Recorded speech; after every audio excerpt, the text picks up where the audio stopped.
Hello, xin chào tất cả các bạn đã quay trở lại với kênh của Hoàng Long Lazada. Và hôm nay thì mình có một cái rất đặc biệt, đó chính là cái rong biển. Hôm nay chúng ta sẽ review về rong biển nhé, ăn thử các sản phẩm về rong biển xem như nào.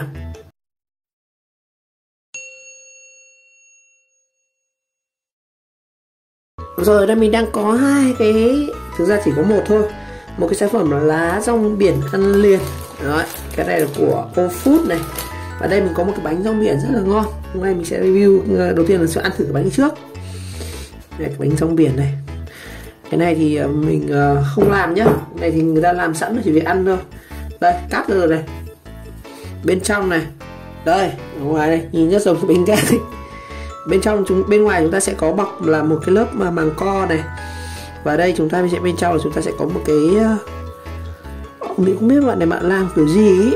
Ở dưới này chúng ta sẽ có trứng lòng đào này, có cái này là cơm gì chả, cơm này là cơm gạo nứt rồi. Dưới đây chúng ta có ít cà chua này, cà chua Thái Lát rồi. Ăn thử xem nào nhá. Rồi mình sẽ cắt cái này ra nhá. Đây. Không biết ăn kiểu gì ấy, mình chưa ăn kiểu đấy bao giờ.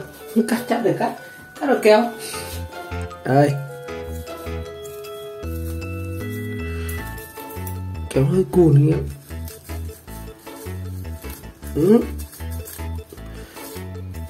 Đấy, bánh rong biển. Trời ơi, nghĩ về ngon đấy. Dưới bọc cả lá gì đây.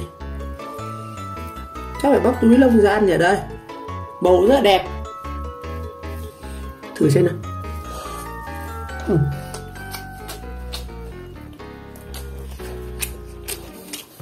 Ngon lắm nhỉ. Ăn giống kiểu sushi của Nhật đấy.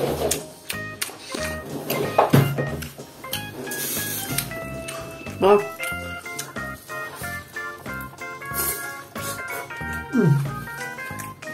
Cà chua này. Rồi.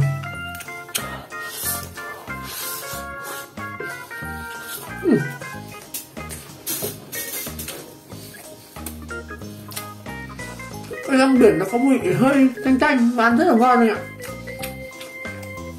Cái lá rất là giòn thơm. Ngon lắm. Bóc túi rong ra này. Bên ngoài này. Đây như có lót thêm lớp rau gì ấy. Không rõ rau gì, ăn rất là sướng luôn. À, lá mè của Hàn Quốc. Đây là lá mè này. Ăn từ lá lốt ra. Cái lá mè nhá. Lá mè của Hàn Quốc. Trứng này, trứng lòng đào làm rất là khéo luôn. Đó.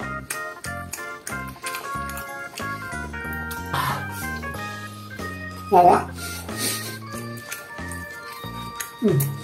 Ngon.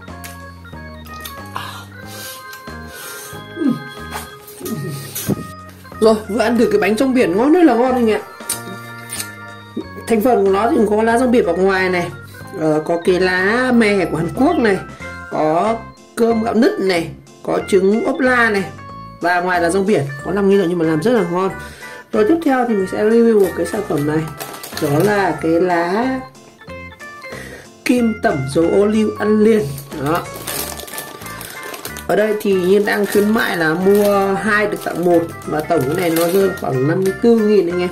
54.000 được 9 gói.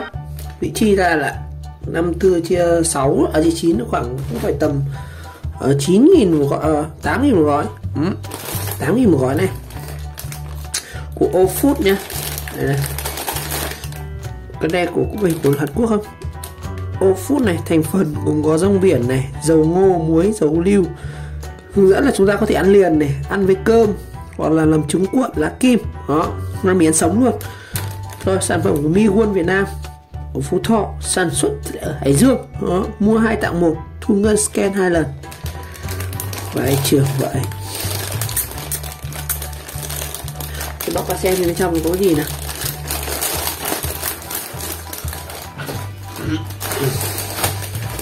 ăn thử cái xem.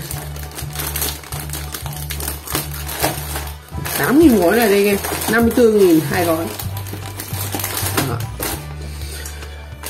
Đây, một gói đây. Một gói là chúng ta sẽ có 3 gói nhá. Ăn liền luôn.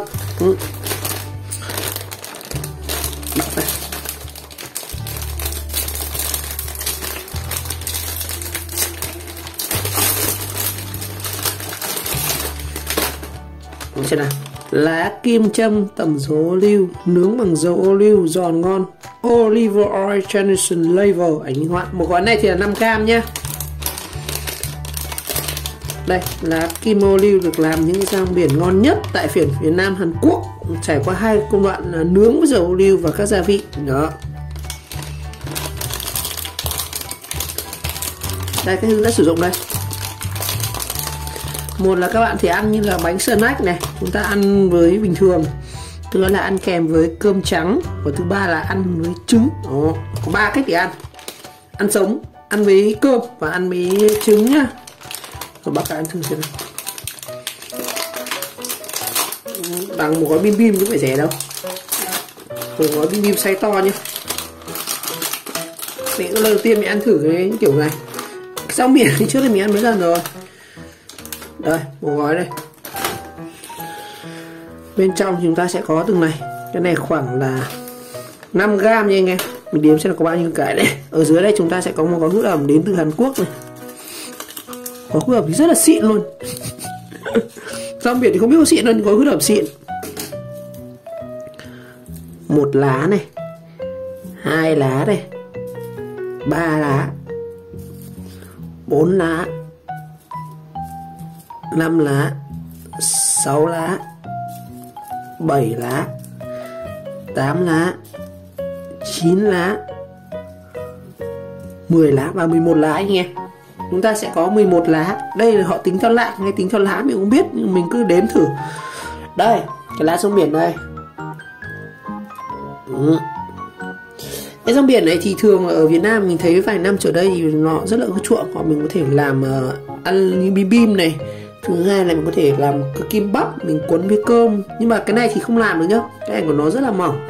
Cái size này nó bé. Cái này thì các bạn muốn ăn, các bạn chỉ cần cắt ra ăn kèm với cơm, ăn trộn cơm trộn ấy. Hoặc là kèm với trứng, hoặc là ốp rán trứng mình cho này vào. Hoặc là ăn sống như mình. Hôm chắc mình chỉ ăn sống thôi. Ăn thử một cái lá xem nào. Ngon lắm. Nó không tanh. Ăn giòn giòn, ăn như kiểu da. Nó ăn như kiểu da cái chỉ vào nướng ấy. Nó dai. Không, ngon lắm. Cái này thì họ chuyên qua dầu rồi nhá. Ăn rất là bùi.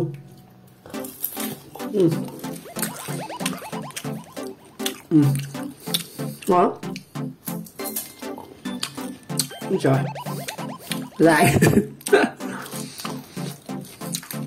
Nhưng mà có vẻ hơi đắt nhỉ. Cái này cuốn với cơm dùng dạng size nhỏ thì ăn được nhá. Hoặc là các bạn cắt lát đây. Mình có thể góp ít cơm ở đây này. Mình xem cái này lá này nó có giòn không này. Nó rất là giòn nhá, nó rất là dai nhá. Mình cắn trong mồm rất là giòn, nhưng mà khi mình ăn này mình sẽ cuốn đây.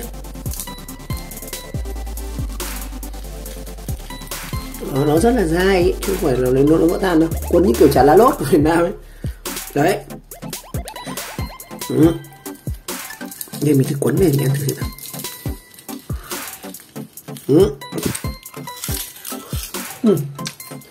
Ăn nó dai như kiểu ăn da cá mà không tanh, ăn rất là thơm. Ngon lắm. Thử với cơm xem nào. Đây các bạn cuốn cho mình như này.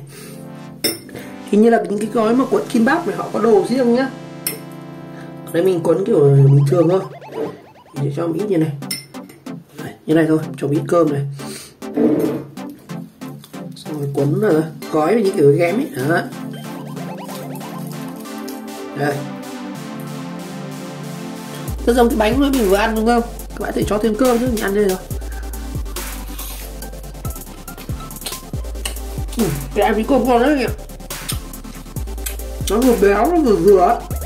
Không phải đêm được. Công nhận người Hàn Quốc họ ăn có những cái rất là ngon. Mình rất khoái ẩm thực của Hàn Quốc nhé. Đây. để cơm như này. Ép này, mình cũng không có kinh nghiệm gói kim bắp bao giờ đâu, nhưng mà cứ thử nhá.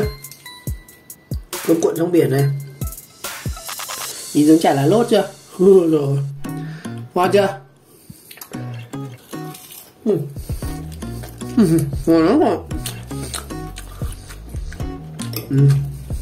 Cái ăn trôi rồi mà hơi đắt. Đấy.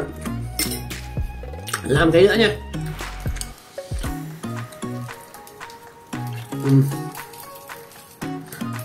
Ăn ngon lắm. Quá đơn giản mà, thấy không? Tay để mỡ này. Ngon. Cái để ăn sáng ăn trưa rất là nhẹ nhàng mà tiện. Chạy đi ra ngoài các bạn chỉ mang ít cơm thôi này. Đổ cơm vào đây, cuốn lại. Nó hơn cơm nắm, ngon cơm nắm của Việt Nam nhé. Nó có mỡ, mặn mặn bùi bùi, nó ăn ngon lắm.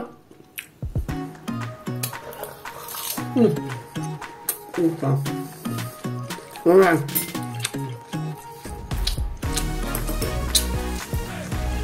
Ngon thực sự ấy.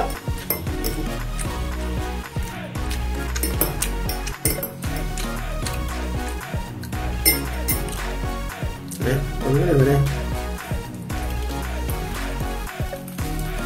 Đấy, đơn giản thôi, mà cái này nó hơi nhiều dầu đấy ạ. Thành đầy dầu luôn này.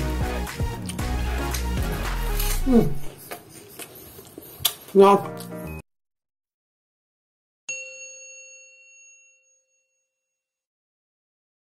Rồi, như vậy ngày hôm nay thì mình vừa review thử hai cái món rong biển. Thứ nhất là cái bánh trộn rong biển với cơm gạo nếp này, trứng này, lá ô liu của Hàn Quốc này.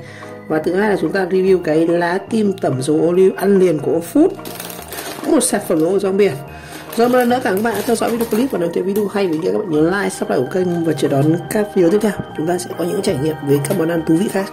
Xin chào các bạn.